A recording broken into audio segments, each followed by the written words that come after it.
विद्यार्थी मित्रांनो, मागील पिरियडला आपण nuclear power plant their process, working process, त्यानंतर फ्लोचार्ट बघितलं होतं आपण. अँड न्यूक्लियर फिजन ही अतिशय महत्त्वाची जी प्रोसेस आहे त्यामध्ये ते आपण बघितली होती.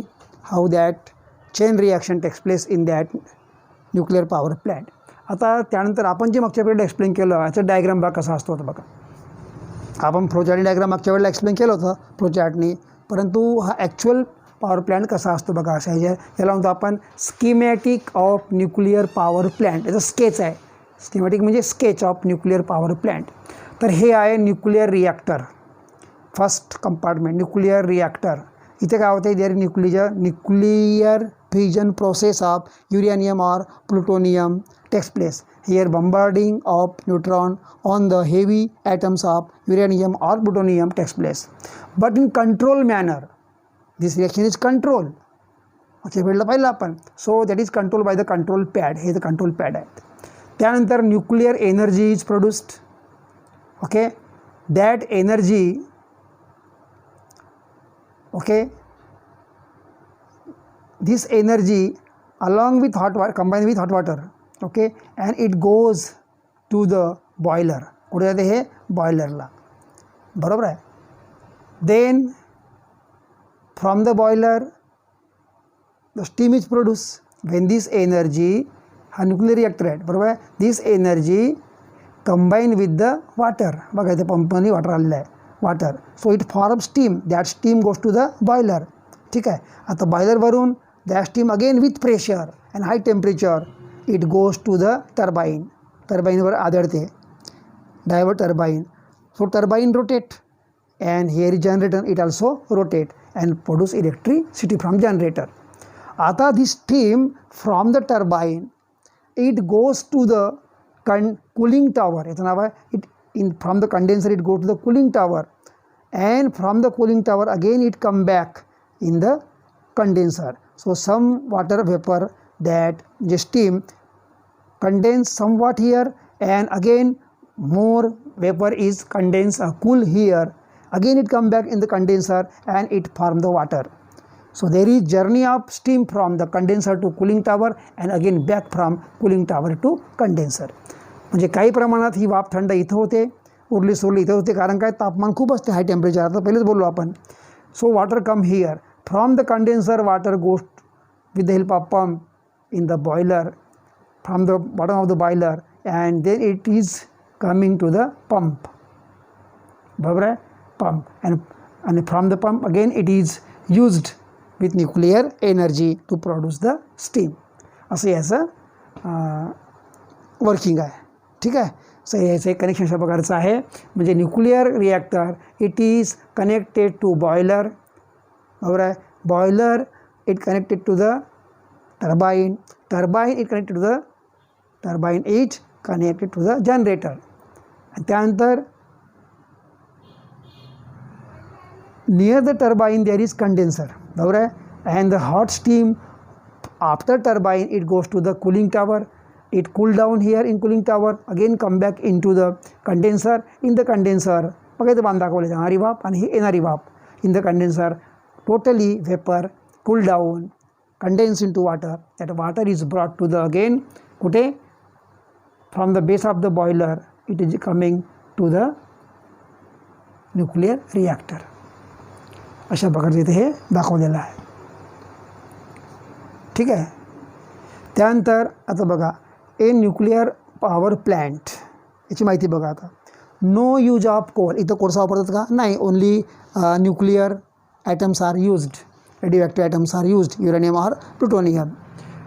So here is no coal use, therefore no air pollution. कोळसाच नाही त्यामुळे एअर पोल्युशन नाही आहे. And second thing is nuclear fuel is sufficient.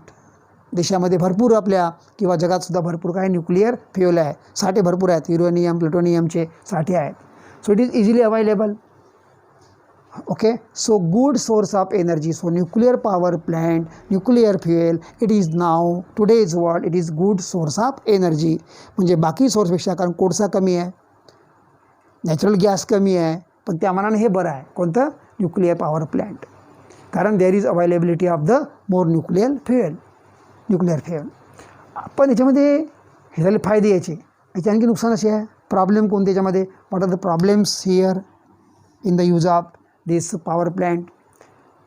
products after fission in this nuclear power plant, when the waste products come out, इथले जेव्हा nuclear reaction झाल्यानंतर जेव्हा waste बाहेर पडतात, that is these are waste products after fission also radio ते सुद्धा radio असतात. तेथूनही radiation सुरूच असते आणि ते रेडिएशन खूप घातक असतात. अँड इमिट हार्मफुल रेडिएशन, तिथून बाहेर अतिशय घातक किरण बाहेर पडतात. याला म्हणतो आपण nuclear waste. So what is nuclear waste? Products after nuclear fission from the nuclear power plant, they are also radioactive and emit म्हणजे सोडतात harmful radiations. These are called as nuclear waste. आता disposal is very problem. To dispose this nuclear waste, याची विल्हेवाट कशी लावायची? It is very problem and challenge before the scientist. कारण हा घातक आहे. ज्या ठिकाणी सोडलं जाईल त्या ठिकाणच्या लोकांचं आरोग्य पूर्ण काही धोक्यात येईल. त्यांना अनेक प्रकारचे आजार होऊ शकतात. म्हणून खूप घातक आहे. सगळ्यात वेस्टपेक्षा न्यूक्लिअर वेस्ट अत्यंत हार्मफुल, डेंजरस.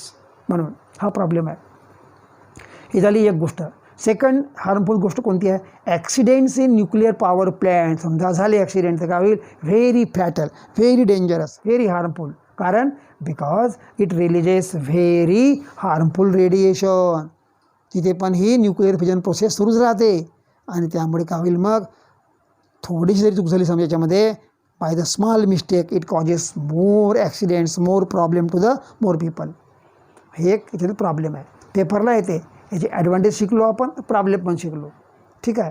अशा प्रकारे आपण न्यूक्लिअर पॉवर प्लॅन्ट इथं आटोपलेला आहे. आता नेक्स्ट पोर्शन आहे power generation plant based on natural gases. Natural गॅसवर आधारित पॉवर प्लॅन्ट कसे असतात? इथे काय वापरला आहे? Fuel is use natural gas. म्हणजे आपल्याकडे जो गॅस येतो की नाही, तो सुद्धा गॅस वापरला जातो पॉवर प्लॅन्टमध्ये. आता पहिल्यांदा बघू आपण याचं फ्लो चार्ट कसं इथं काम करते. हे पहिले काय असते? Compressor for pressurize air. पहिलं चेंबर असते कॉम्प्रेसर फॉर प्रेशराइज एअर, ते हवा कॉम्प्रेस करते. सेकंड कंबशन चेंबर, तिथली हवा कुठे जाते? मग कंप्रेसरमधली कंबशन चेअर. याच्यामध्ये ॲक्च्युली काय होते? नॅचरल गॅस जळते इथं, कंबशनमध्ये जळते इथं. इथून काय येते? Natural gas. याला म्हणू आपण natural gas. Natural gas come from one side in the combustion chamber and from the compressor air also come. Now here natural gas burn in presence of the compressed air. So it produces gas. That gas goes to the gas turbine. कुठे जाईल? तर gas टर्बाईनकडे. इथं turbine अलग वापरला असतो. कोणता? याला म्हणतो आपण गॅस टर्बाईन. आत्तापर्यंत वापरले आपण ते टर्बाईन कोणते होते? स्टीम टर्बाईन होते. याच्यामध्ये ते कोणतं वापरला आहे? Gas turbine. And gas turbine when the gas divert gas turbine it rotate and it is connected to generator, so it also rotate. हा सुद्धा फिरतो generator. And when generator rotate that produces electric energy म्हणजे current. आता याची माहिती बघा. There are 3 main sections in this plant. याच्यामध्ये 3 section आहे. कोणते कोणते? कंबशन चेंबर, गॅस टर्बाईन आणि generator. Pressurize air is introduced in to combustion chamber. Pressurize air is introduce, इथे शिरवले जाते कुठं? कंबशन चेंबरमध्ये. युजिंग कंप्रेसर, बरोबर आहे. In combustion chamber, in combustion chamber, double झालं आहे. In combustion chamber natural gas burn in presence of the air. इथे काय होते? नॅचरल गॅस जळते इथून हवा आल्यामुळे, इकडून हवा आल्यामुळे. इन प्रेझेन्स ऑफ एअर, बरोबर आहे. The gas generated at very high temperature. इथे जो गॅस तयार होतो या ठिकाणी तो अतिशय कसा असतो? High temperature and high pressure in this chamber. So it run the turbine. आणि त्यामुळे टर्बाईन का होते? When the gas come out from combustion chamber with force that rotate the turbine blades and turbine is runned. Turbine start running, फिरतो, rotate, and finally electricity is produced. आता याचं पहा energy flow chart. हे झालं कोणाचं?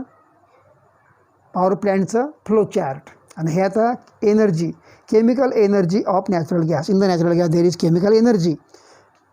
When gas burn मग काय होते, दुसरं गॅस तयार होते after burning of the natural gas. So there the gas this gas after burning move with speed because that contain kinetic energy. ते कोणती एनर्जी आहे मग, kinetic energy generated due to combustion of natural gas in चेंबरमध्ये. ठीक आहे. त्यानंतर के in हाच gas कुठे जातो, हाच गॅस वेगानं जातो कोणाकडे, टर्बाईनकडे. इथे पण कोणती राहील मग एनर्जी, जी एनर्जी वेगामध्ये असते, वाहणाऱ्या हवेत, वाहणाऱ्या पाण्यात, त्याला म्हणतो आपण kinetic energy. So kinetic energy in turbine, आणि शेवटी kinetic energy of turbine finally converted into electrical energy.